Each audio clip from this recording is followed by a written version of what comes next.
آپ سننا شروع کر چکے ہیں امریکی مصنف اسٹیفن فلپ کون کی پاکستان کے حوالے سے لکھی گئی ایک زبردست کتاب دی آئیڈیا آف پاکستان، جو مطالعہ یا مغالطہ پاکستان سے ہٹ کر پاکستان کی کافی حد تک اصل تاریخ بیان کرتی ہے۔ اب اس کتاب کا اگلا پارٹ حاضر ہے۔ علماء کی جماعتیں۔ پاکستان میں ہر بڑی اسلامی تحریک نے ایک یا زیادہ سیاسی گروپوں کو جنم دیا، جنہیں اکثر علماء کی جماعتیں کہا جاتا ہے۔ یہ عام طور پر کسی خاص دینی مدرسے سے یا مخصوص مساجد اور مدارس کی زنجیر سے منسلک ہوتی ہیں۔ تعداد کے لحاظ سے بریلوی مکتبہ فکر کے پیروکاروں کی تعداد سب سے زیادہ ہے، جو پاکستان کے دیہی علاقوں کی بڑی اکثریت کو شامل کرتی ہے۔ بریلوی تحریک، جو تقریباً ایک چوتھائی مدارس کو کنٹرول کرتی ہے، صوفیانہ تصوف اور بھارتی پاکستانی لوک روایات سے متاثر تھی۔ بریلویوں کی اہم سیاسی تنظیم جمعیت علماء پاکستان JUIP ہے، تاہم کچھ بریلوی گروہ خاص طور پر کراچی میں، جیسے سنی تحریک، دیوبندیوں کے خلاف فرقہ وارانہ تشدد میں ملوث ہے، جو شہر کی مساجد کے کنٹرول پر قبضے کی لڑائی میں شامل ہے۔ مساجد اور مدارس کا سب سے بڑا گروہ دیوبندی فرقے کا ہے۔ اس فرقے کا نام دیوبند سے نکلا ہے، جو کہ بھارت کا وہ شہر ہے جہاں سے یہ تحریک 19ویں صدی کے آخر میں ابھری تھی۔ دیوبندی پاکستان کی 65% مدارس کو کنٹرول کرتے ہیں۔ دیوبندیوں پر مبنی اہم سیاسی جماعت جمعیت علماء اسلام JUIF ہے، جس کی قیادت فضل الرحمان کر رہے ہیں، اور یہ جماعت MMA اتحاد کا حصہ ہے۔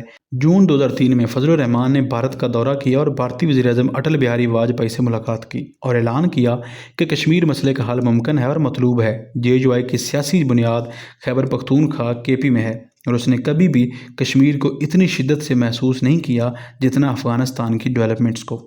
ایک اتحادی ساتھی لیکن سخت طریف جمعیت علماء اسلام سین ہے، JUIS، جو سمیع الحق کا الگ ہونے والا گروپ ہے۔ دیوبندی پاکستان کے اسلامی گروہوں میں سے سب سے زیادہ عسکریت پسند ہیں۔ وہ پاکستان کو حقیقی اسلامی ریاست بنانا چاہتے ہیں، جیسا کہ وہ اسلام کی تعریف کرتے ہیں۔ وہ احمدیوں کو غیر مسلم قرار دینے کی تحریک کے اگلے مورچوں میں شامل تھے، اور پنجاب اور کراچی میں شیعہ مخالف فرقہ وارانہ تشدد کے پیچھے ہیں۔ کئی دیوبندی گروہ فرقہ وارانہ تشدد سے منسلک ہیں، جن میں JUI کے ذیلی گروپ شامل ہیں، اور ایک حرکت المجاہدین HUM پہلی پاکستانی تنظیم تھی جسے امریکی دہشت گرد تنظیموں کی فہرست میں شامل کیا گیا تھا۔ اس کے چیف نظریہ دان مولانا مسعود اظہر تھے، جنہیں ایک بھارتی جیل سے اس وقت رہا کیا گیا جب ایک ہائی جیک شدہ بھارتی جہاز کے مسافروں کو آزاد کرنے کا معاہدہ ہوا تھا۔ اظہر نے اس کے بعد پاکستان میں جیش محمد کی بنیاد رکھی، جسے بعد میں حکومت پاکستان نے کالعدم قرار دیا۔ احمد عمر سعید شیخ، جو برطانوی یاد پاکستانی ہیں اور اظہر کے ساتھی ہیں، ڈینیل پرل کے قتل میں ملوث تھے اور اب انہیں سزائے موت کا سامنا ہے۔ ایک اور تحریک جو 19ویں صدی میں ابھری وہ اہل حدیث اصلاحی تحریک ہے، جو سعودی عرب سے گہری وابستگی رکھتی ہے اور سب سے سخت اور روایتی مکتبہ فکر ہے، اور سعودی عرب کی پیروی کرتی ہے۔ اہل حدیث کی عسکریت پسند یا جہادی دھڑے نے لشکر طیبہ LTT کو جنم دیا، جو بھارت میں کئی دہشت گرد کارروائیوں میں ملوث رہی ہے۔ لشکر طیبہ کو پاکستان حکومت نے کالعدم قرار دیا اور یہ امریکی دہشت گرد تنظیموں کی فہرست میں بھی شامل ہے۔ پاکستان کے شیعہ، جو تقریباً 12% آبادی پر مشتمل ہیں، انہوں نے بھی کئی عسکری تنظیموں کو جنم دیا، جن میں سے تقریباً سبھی 1980 کی دہائی میں عسکریت پسند سنی گروہوں کے عروج کے رد عمل میں وجود میں آئیں۔ جیسا کہ اس کہانی سے ظاہر ہوتا ہے، پاکستان میں پچھلے 15 سالوں میں فرقہ وارانہ اور مذہبی گروہوں کی بھرمار ہوئی ہے، جس میں بہت سے ضیاء الحق کے دور کے بعد متحرک ہوئے، جب ضیاء الحق نے ذوالفقار علی بھٹو کے وعدے کو عملی جامہ پہنایا کہ پاکستان کو ایک اسلامی ریاست بنایا جائے گا۔ مغرب میں بائیں بازو اور دائیں بازو کی تحریکوں کی طرح یہ بنیاد پرست گروہ اکثر زیادہ عوامی اور اعتدال پسند تنظیموں سے قریب جڑے ہوئے ہوتے ہیں، اور کچھ اپنے پیرنٹس آرگنائزیشن سے الگ ہو کر اپنے راستے پر نکل جاتے ہیں۔ مذہبی تعلیم، مستقبل کا ایک ویژن۔ پاکستان میں ان گروہوں کی ایک مخصوص ادارہ جاتی بنیاد ہے۔ مدارس کا بڑھنا اور مؤثر ہونا ان اداروں کے عروج سے براہ راست منسلک ہے۔ مدارس اسلامی ریاستوں میں مذہبی اور سائنسی تعلیم کے اہم ذرائع تھے، خاص طور پر 7ویں سے 11ویں صدی کے درمیان۔ یہ غیر سیاسی مذہبی اسکول تھے، جن کے اہم مراکز بغداد اور دمشق میں تھے۔ جنوبی ایشیا میں مدرسہ روایت جاری رہی، لیکن یہ مذہبی دائرے تک محدود رہی۔ ان اسکولوں نے کچھ ممتاز علماء اور اساتذہ پیدا کیے، لیکن یہ اسلامی فکر کو فرقہ وارانہ خطوط پر تقسیم کرنے میں بھی مددگار ثابت ہوئے، اور کچھ معاملات میں اپنے فارغ التحصیلوں کے نقطہ نظر کو وسیع کرنے کے بجائے تنگ کیا۔ قیام پاکستان کے وقت پاکستان میں تقریباً 250 مذہبی اسکول تھے۔ 1987 تک ان کی تعداد شاید 3000 ہو چکی تھی۔ موجودہ تخمینے 10,000 سے 45,000 کے درمیان ہیں، جن میں سے تقریباً 10 سے 15% ایک خاص قسم کی شدید نفرت کا پرچار کرتے ہیں یا فوجی تربیت فراہم کرتے ہیں۔ مدارس کے سائز میں چند طلبہ سے لے کر کئی ہزار تک کا فرق ہے۔ ان میں سے ایک بڑے مدرسے دارالعلوم حقانیہ جو کہ بلوچستان میں واقع ہے، اس کے طلبہ کی تعداد 1500 رہائشی طلبہ اور 1000 دن کے طلبہ پر مشتمل ہے، جن کی عمریں 6 سال سے زیادہ ہیں، اور یہ وہی اسکول تھا جس نے طالبان قیادت کو تعلیم دی تھی۔ ریاست کی روایتی اداروں کی سرکاری حمایت یا استحصال کے نتیجے میں علماء، عربی اساتذہ، طلبہ کی تعداد پاکستان کی ضروریات سے کہیں زیادہ ہے۔ مزید برآں وہ جدید دنیا میں ملازمت تلاش کرنے کے قابل نہیں ہیں۔ اس نے ایک مذہبی اور معاشی طور پر کمزور طبقہ پیدا کیا ہے، بے روزگار اور عملی طور پر غیر تعلیم یافتہ نوجوان جو مذہبی تعلیم کو معاشرتی ترقی کا ذریعہ سمجھتے ہیں، لیکن وہ روایتی راستے بند ہو چکے ہیں اور جدید راستے ان کے لیے دستیاب نہیں۔ ریاست کے خلاف تشدد نیا ہے، حالانکہ ماضی میں مدارس نے کئی مظاہروں کے دوران اپنی متحرک کرنے کی صلاحیت دکھائی تھی اور انہوں نے 1970 میں بھٹو کو اقتدار سے ہٹانے میں مدد کی تھی۔ نومبر 1994 میں سینکڑوں اسلامی طلبہ نے مالاکنڈ میں ہتھیار اٹھائے اور امریکی حملوں کے بعد طالبان کے لیے ان کی حمایت نے ان نوجوانوں کی بڑھتی ہوئی تعداد کو ظاہر کیا جو جہاد کے نام پر جنگ کرنے کے لیے تیار ہیں۔ یہ پاکستان کو تقسیم کر رہا ہے۔ مغربی جمال الملک اسے نو آبادیاتی کہتے ہیں۔ مغربی پاکستانی پریس مولویوں کو شدت پسند اور منفی الفاظ میں پیش کر رہا ہے۔ مدارس نے اس وقت ترقی کی جب ضیاء کی حکومت نے بینک اکاؤنٹ سے زکوٰۃ کی کٹوتی شروع کی۔ یہ ٹیکس مذہبی رہنماؤں کے ذریعے مستحق قرار دیے گئے مقامی اداروں کو فنڈز کے لیے استعمال کیا جاتا تھا، اور اس نے نئے اسکول کھولنے کی ترغیب پیدا کی۔ اسی وقت حکومت کے اسکولوں کے لیے فنڈنگ میں کٹوتی کی گئی۔ اسی عرصے کے دوران خلیجی ریاستوں، خاص طور پر سعودی عرب سے پیسہ مدارس میں آنا شروع ہوا، زیادہ تر ان اسکولوں میں جو وہابیت اور دیوبندیت کا ایک مرکب پڑھاتے تھے، جو قدامت پسند نظریات کا ایک دھماکہ خیز مرکب تھا۔ ان اسکولوں کی ترقی نے ایک ساخت معیشت، ایک منہدم شدہ ریاستی تعلیمی نظام، والدین کی مایوس کن صورتحال اور روایت کی مردہ گرفت کی عکاسی کی۔ یہ پاکستان کے پہلے 20 سالوں کے دوران کوئی مسئلہ نہیں تھا، جب مدارس کی تعداد بہت کم تھی، لیکن ضیاء کے دور میں ان کا اضافہ ریاست اور معاشرے دونوں کے لیے نقصان دہ تھا۔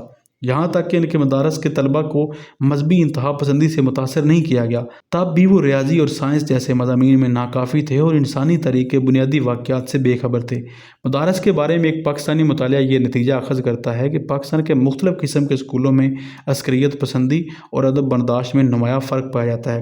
جب ان سے پوچھا گیا کہ کیا پاکستان کو بھارت سے کشمیر ایک کھلی جنگ میں لینا چاہیے، تو اردو میں پڑھائے جانے والے 58% طلبہ اور انگریزی میں پڑھائے جانے والے 64% طلبہ نے نفی میں جواب دیا، لیکن مدارس کے 59% طلبہ نے ہاں میں جواب دیا۔ جہادی تنظیموں کی حمایت اور یہ کہ پاکستان کو کشمیر میں سرحد پار دراندازی کی حمایت کرنی چاہیے یا نہیں، اس کے بارے میں سوالات کے جواب بھی اسی طرح کے تھے۔ رواداری کا اندازہ احمدیہ فرقے کے اراکین کے بارے میں سوالات کے ذریعے لگایا گیا۔ اردو اور انگریزی میڈیم اسکولوں کے طلبہ نے اتفاق کیا کہ انہیں کام کی جگہ پر رواداری کا مظاہرہ کرنا چاہیے، بالترتیب 46% اور 65%، جبکہ 82% مدارس کے طلبہ نے نہیں کہا۔ خواتین کو مساوی حقوق دینے کے بارے میں سوالات کے جواب بھی اسی طرح کے تھے۔ جہاں انگریزی ذریعہ تعلیم تھا، طلبہ سب سے زیادہ لبرل تھے، ان کے بعد اردو میڈیم کے طلبہ کا نمبر تھا، اور مدارس کے طلبہ نے اپنی زیادہ تر توجہ میں قدامت پسندانہ موقف اپنایا۔ جیسا کہ رحمان شاہ نے مشاہدہ کیا، سروے نے ظاہر کیا کہ پاکستانی کتنے پولرائزڈ ہو چکے ہیں۔ شاید سب سے زیادہ پریشان کن بات یہ ہے کہ مدرسہ کے طلبہ اتنے عسکریت پسند، اقلیتوں کے لیے اتنے عدم برداشت اور اتنے غریب خاندانوں سے ہیں۔ کیا ہم مذہبی برتری کے نظریے کو استعمال کرتے ہوئے محروم طبقے کی بغاوت کا مشاہدہ کرنے والے ہیں؟ کیا یہ بغاوت پاکستان کو ایک عدم برداشت ریاست میں تبدیل کر دے گی جو ہر کسی کے خلاف جنگی راستے پر گامزن ہو؟ اور اگر ایسا ہوتا ہے تو کیا پاکستان زندہ رہ سکے گا؟ مدرسوں کا مسئلہ نواز شریف کے دوسرے دور میں ان کے بھائی شہباز شریف انہوں نے شناخت کیا، جو اس وقت پنجاب کے وزیر اعلیٰ تھے۔ انہوں نے مدارس کو قابو میں کرنے کا ایک منصوبہ تیار کیا، تاہم چونکہ بہت سے مدارس نے مقامی سیاسی تعلقات قائم کر لیے تھے، اصلاحات کمزور تھیں اور عام طور پر نصاب کو معیاری بنانے کی کوششوں تک محدود رہیں۔ جنرل مشرف نے بھی اسی نقطہ نظر کو اپنایا، لیکن نظام کے قریب سے مشاہدہ کرنے والے زیادہ تر ماہرین کا خیال ہے کہ مدارس جدید دنیا سے اتنے زیادہ الگ ہیں کہ اصلاحات سے کوئی امید نہیں۔ وہ مدارس کے سب سے زیادہ انتہا پسند حصوں کو ختم کرنے، باقی مدارس کو ریاست کی نگرانی میں اصلاح کرنے اور سرکاری سبسڈی والے اسکولوں میں بڑے پیمانے پر سرمایہ کاری کر کے ان کے مجموعی داخلے کو کم کرنے کے حق میں ہوں گے، جبکہ چھوٹے چھوٹے نجی اسکولوں کی تشکیل کی حوصلہ افزائی کی جائے گی جو والدین کو غیر سرکاری نظام کا ایک متبادل فراہم کر سکیں۔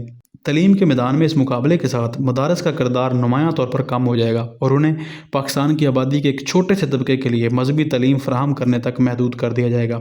مدارس کی تیزی سے بڑھوتری، بنیادی سرکاری تعلیم میں کمی، فرقہ وارانہ تشدد میں اضافے اور خلیجی ممالک کے نجی اور سرکاری ذرائع سے ملنے والی وسیع مالی امداد سے منسلک ہے۔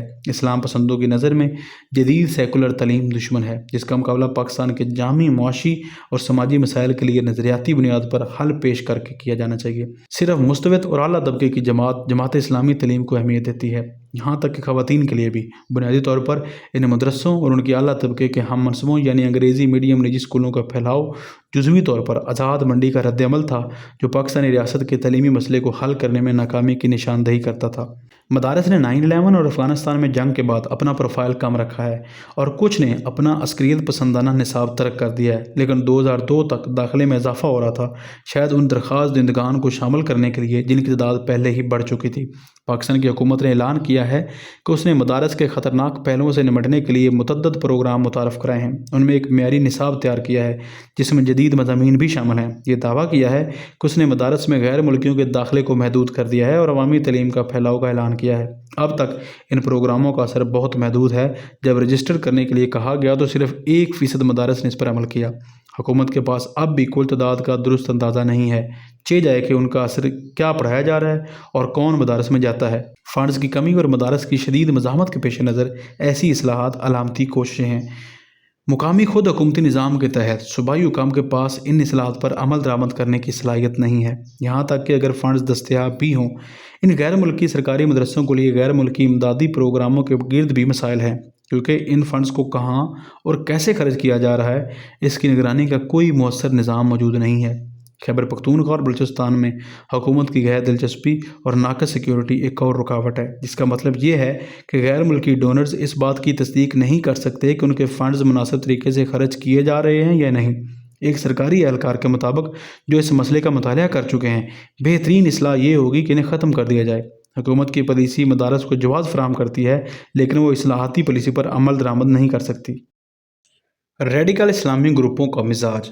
پاکستان میں اسلامی عسکریت پسندی کے حق میں کئی عوامل کام کر رہے ہیں۔ ایک بنیادی عنصر یہ ہے کہ مدارس ایسے افراد تیار کر رہے ہیں جو محدود تعلیم یافتہ ہوتے ہیں، خود سے سوچنے یا جدید دنیا میں کام کرنے کے قابل نہیں ہوتے، لیکن وہ فرما بردار سپاہیوں کا ایک بڑھتا ہوا گروہ بن جاتے ہیں۔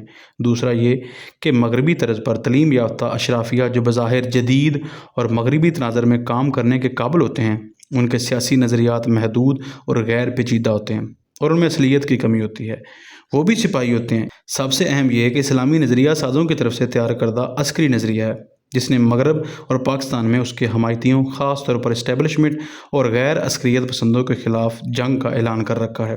بڑا سوال یہ ہے کہ بڑھتی ہوئی قدامت پسند کمیونٹی کس حد تک اسلامی عسکریت پسندی کے لیے پرتھی کا میدان بنتی جا رہی ہے۔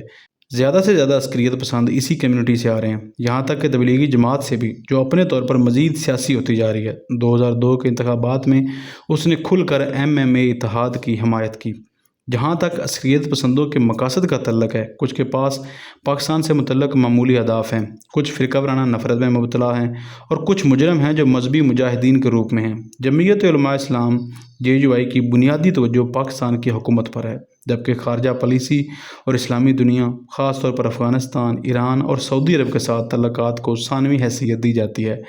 زیادہ تر شیعہ گروپ بھی سنیوں کے خلاف فرقہ وارانہ تشدد میں ملوث ہیں، خاص طور پر سپاہ صحابہ پاکستان، جو ممکنہ طور پر JUI کا ایک ذیلی گروہ ہے، جس کے اراکین کو فوج نے 1980 کی دہائی میں جمہوریت نواز قوتوں کے خلاف استعمال کیا۔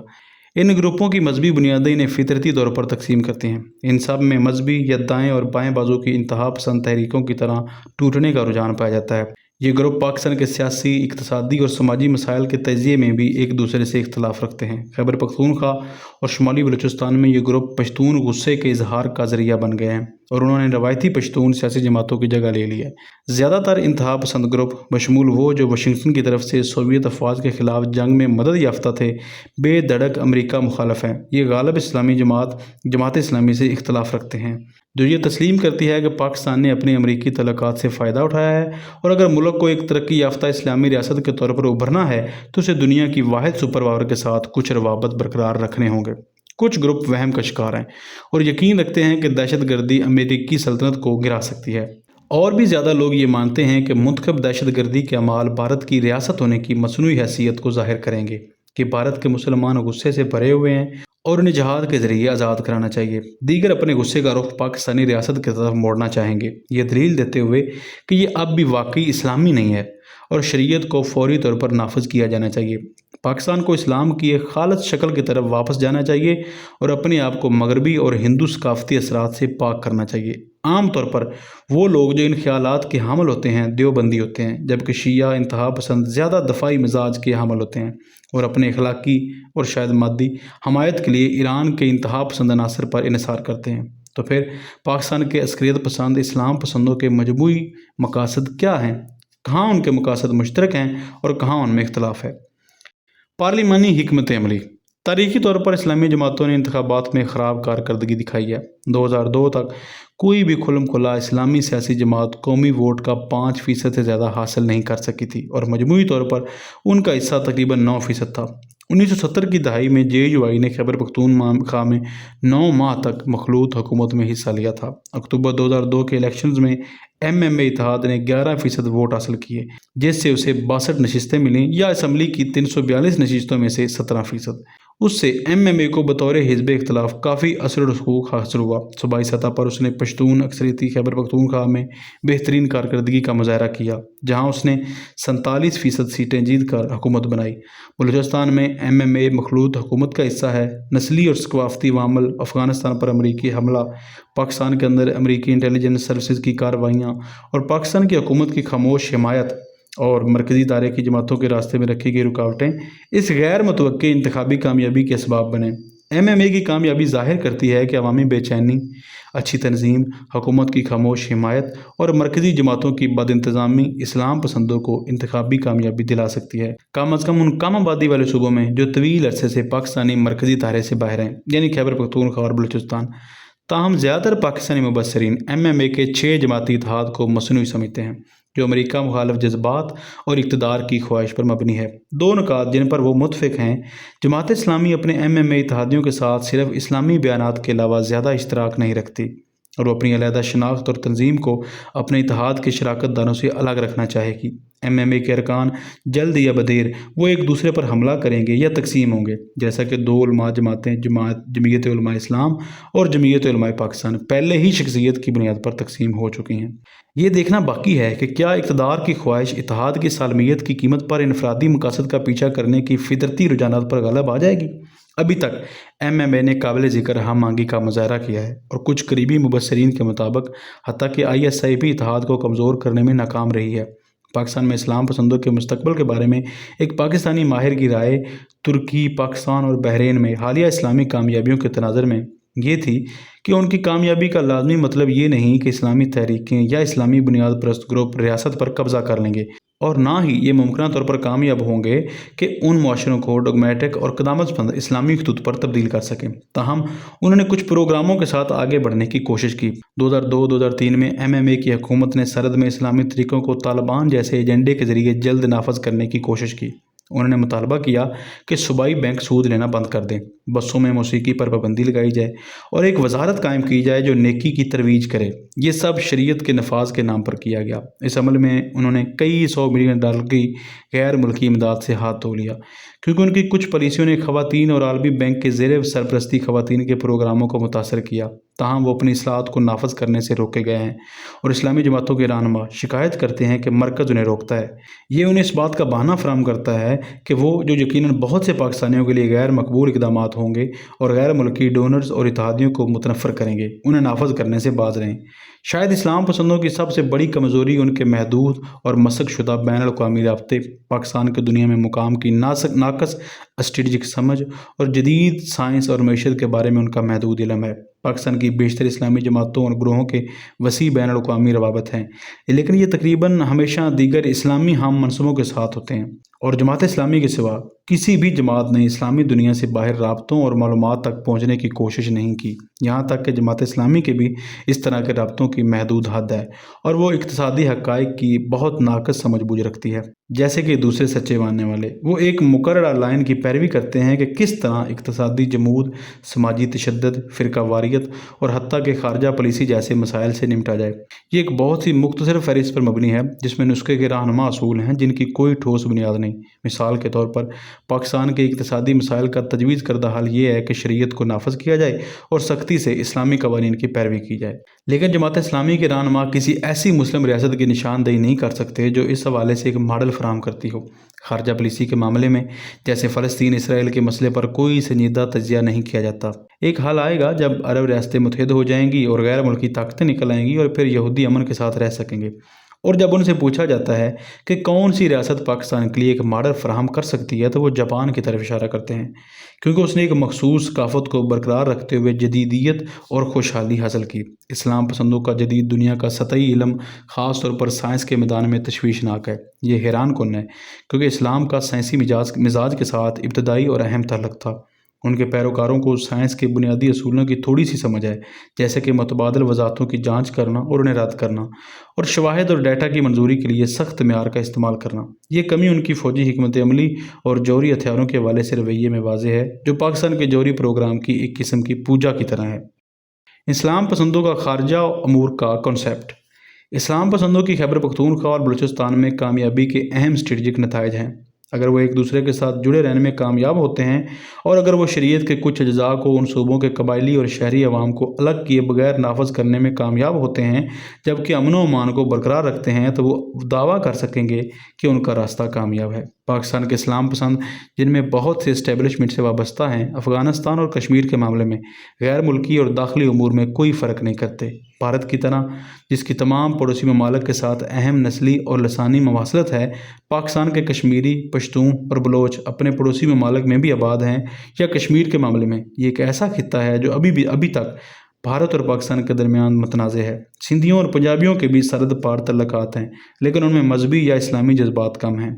پاکستان کے افغان بنیاد پرست اسلام پسندوں کے ساتھ تعلقات پیچیدہ ہیں۔ ایک سطح پر افغان پشتون قبائل اور ان کے پاکستانی ہم منصبوں کے درمیان ایک مضبوط نسلی وابستگی تھی، اور اس کے ساتھ ساتھ پاکستانی انٹیلیجنس اور جماعتوں کی طویل تاریخ بھی ان سے منسلک رہی ہے۔ JUI، جماعت اسلامی اور دیگر اسلام پسند جماعتوں نے افغان ہم منصبوں کے ساتھ کام کیا، اور طالبان JUI کے زیر انتظام مدارس سے ابھرے جو افغان سرحد پر واقع تھے۔ JUI نے طالبان کی ابتدائی کامیابیوں میں اہم کردار ادا کیا کیونکہ اس میں ایک مضبوط پشتون عنصر شامل تھا۔ پنجاب میں قائم انتہائی پرتشدد لشکر جنگوی کا طالبان کے ساتھ تعلق تھا اور وہ افغانستان اور بھارتی زیر انتظام کشمیر میں کارروائیاں کرتا رہا۔ پاکستانی حکومت نے ان پاکستانی گروپوں کو افغان مجاہدین کی تربیت، فنڈنگ اور بعض صورتوں میں مدد کے لیے استعمال کیا۔ جب پاکستانی حکومت نے طالبان کی حمایت کا فیصلہ کیا تو یہ تعلق برقرار رہا۔ طالبان کے سرکاری طور پر پابندی کے باوجود پاکستانی حکومت نے دیگر پشتون گروپوں کے ساتھ اپنے تعلقات کو دوبارہ استوار کیا جنہیں اسلام پسند جماعتوں بشمول جماعت اسلامی کی حمایت حاصل ہے۔ طالبان ان رہنماؤں کی نسل سے پیدا ہوئے جو پاکستان کے سرحدی مدارس میں خیبر پختونخوا اور بلوچستان میں تعلیم حاصل کر چکے تھے۔ یہ ایک پشتون تحریک تھی جس نے افغانستان میں اقتدار حاصل کرنے اور پھر اسے ناپاک عناصر سے پاک کرنے کی کوشش کی۔ ان کی کامیابی جزوی طور پر پاکستان کی انٹیلیجنس اور مختلف پاکستانی عسکریت پسند گروہوں خاص طور پر JUI کی حمایت کی بدولت ہوئی۔ شاید اپنے انتہا پسند پاکستانی حامیوں کی رہنمائی میں طالبان نے خود پاکستان کو ایک مناسب ہدف کے طور پر دیکھا، اور جب تک پاکستان نے طالبان کی حمایت کو واپس نہ لیا، سندھ، خیبر پختونخوا، بلوچستان اور کراچی میں طالبان کے اثر و رسوخ کے بارے میں تشویش بڑھتی جا رہی تھی۔ بعد میں جب افغانستان 2002 میں حملے کی زد میں آیا تو ہزاروں پاکستانیوں کو اس مقصد کے لیے بھرتی کیا گیا اور سینکڑوں شاید بعد کی لڑائی میں مارے گئے۔ پاکستان کے اسلام پسندوں کا ایجنڈا مقامی اور علاقائی ہے، لیکن یہ القاعدہ کا معاملہ نہیں، جو ایک عرب غالب تحریک ہے جس کی بنیاد 1999 میں افغانستان میں رکھی گئی تھی۔ القاعدہ ایک جہادی سلفی تحریک ہے جو افغان جہاد سے پیدا ہوئی، جس نے سوویت افواج کو افغانستان سے نکال دیا۔ یہ تحریک کسی ریاست کے کنٹرول سے باہر تھی اور اس کا پہلا نظریاتی اصول عسکریت پسندوں کے وجود اور طرز عمل کو جواز فراہم کرنا تھا۔ بار بار فوجی مداخلت سے بیگانہ ہو کر اور مرکزی سیاسی جماعتوں کی واضح بدعنوانی سے بیزار ہو کر چند تعلیم یافتہ پاکستانی جہادی سلفیزم اور القاعدہ کی طرف مائل ہو گئے۔ ان سب میں امریکہ مخالف جذبات مشترک تھے اور سعودی عرب یا پاکستان میں بدعنوان نامنیاد اسلامی حکومتوں سے نفرت تھی۔ پاکستانی انٹیلیجنس نے القاعدہ کے ساتھ کام کیا اور ان کا مشترکہ اتحادی طالبان تھا۔ القاعدہ کو پاکستانی پیسوں یا حمایت کی ضرورت نہیں تھی، لیکن اس نے پاکستان میں ایک پیروکار طبقہ پیدا کیا، خاص طور پر درمیانے اور اعلیٰ طبقے کے پاکستانیوں میں، جن میں سے کچھ ڈاکٹرز افغانستان میں اپنی خدمات رضاکارانہ طور پر دینے گئے اور شاید کچھ فوجی افسران بھی شامل تھے، جنہیں اگست 2003 میں القاعدہ سے منسلک سرگرمیوں میں ملوث پایا گیا۔ اپنی طرف سے اسامہ بن لادن پاکستان کی حمایت حاصل کرنے کے لیے بےتاب تھا، کیونکہ یہ طالبان کے اہم حمایتیوں میں سے ایک تھا اور طالبان اور القاعدہ دونوں کے لیے بھرتیوں کا ممکنہ ذریعہ تھا۔ اسامہ نے اس لیے پاکستان کے لیے ایک 4 نکاتی حکمت عملی بنائی۔ اس نے پاکستانی فوج اور انٹیلیجنس کے ساتھ قریبی تعلقات برقرار رکھے، علماء اور مذہبی جماعتوں کے ساتھ اتنے ہی قریبی تعلقات رکھے، افغانستان میں پاکستانی شہریوں کے لیے تربیتی کیمپ قائم کیے جو افغانستان اور کشمیر میں لڑ رہے تھے، اور پاکستانی پریس کے ذریعے پاکستانی رائے عامہ کو اپنے حق میں کرنے کی کوشش کی۔ اسامہ کو ایک اسلامی رابن ہوڈ کے طور پر پیش کیا گیا، ایک ایمان اور عمل کے آدمی کے طور پر، اور یہاں تک کہ مغربی رجحان رکھنے والے پاکستانی بھی اس اپیل کو قبول کرنے کے لیے تیار تھے۔ جب 1998 میں القاعدہ کے اڈوں پر امریکی حملوں میں افغانستان میں تربیت حاصل کرنے والے متعدد پاکستانی ہلاک ہوئے اور بعض صورتوں میں خود پاکستانی علاقے میں، تو کئی تعلیم یافتہ پاکستانیوں ساتھ ہی اسلام پسندوں نے بھی اسامہ کو ایک امریکہ مخالف جائز مدافع سمجھا۔ کئی نمایاں پاکستانی دانشور اور پیشہ ور افراد طالبان اور القاعدہ کے حامی بن گئے۔ ایک نوجوان خاتون کے الفاظ میں، جو ایک مغربی معلوماتی سروسز میں کام کرتی تھی: مجھے کوئی پرواہ نہیں کہ اگر مولوی مجھے چادر پہننے پر مجبور کریں اور مجھے سڑک پر نہ جانے دیں، یہ اس قابل ہوگا کہ ہم آپ کے یعنی امریکی مغربی کنٹرول سے چھٹکارا حاصل کریں۔ القاعدہ کے نقطہ نظر سے پاکستان افغانستان کے بعد دوسرا اہم اتحادی تھا۔ نہ صرف اسے حاضر سروس اور ریٹائر انٹیلیجنس حکام کی فعال اور خفیہ حمایت حاصل تھی، بلکہ ان میں سے بہت سے ریٹائرڈ افراد طالبان اور القاعدہ کے کھلے حمایتی تھے۔ بلکہ 1988 سے 1999 کے دوران پاکستان کی سیاست پر حاوی 2 سول رہنما طالبان کے حوالے سے چشم پوشی کرتے رہے، یہاں تک کہ طالبان کا القاعدہ کے ساتھ باہمی تعلق قائم ہو چکا تھا۔